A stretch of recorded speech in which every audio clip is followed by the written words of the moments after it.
নাম আমার কাল ভালো ভালো কোন শুন টাকা দেশতে দে না আইলে ছিঁড়ে দেন তোর মা মাম্মি এর কি হল রে? বস মোর কালা টিকে দিব না আটকিবি দেখি, বেশি গার পাকামো করে গেলু। এতগুলো গুন্ডে থাকতে তুই গুন্ডের হয়ে গেল, ওটা আটকি থাক। ভালো ভালো কোন তুই টাকা দে। বর্তমানে তো কোনো টাকা নাই, টাকা দিয়ে পাবলিক, তাহলে তোমার সেরকম ব্যবস্থা না হবে। এই যাও, এই চাষার বাড়ি ঘরে মাগিয়ে সব যা তো সব তুলে নিয়ে এসো, যাও তুলে নিয়ে এসো।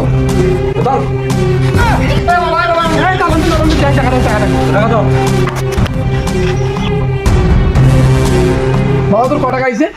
টোটাল ৩৫০০ টাকা। ওটা আবার ৩৫০০ টাকা বের করো। থাকিস দিয়ে নাকছি। এই নে বাবা তোর টাকা। হ্যাঁ, এই যে আঙুলটা ব্যাখ্যা না করলি না, টাকা আছে না। এই যে আঙুলটা ব্যাখ্যা করছো, টাকা আপনি বেড়ান। ওই তুলি নাও, গেছে ধরে চলো, সামনে সামনে চলো।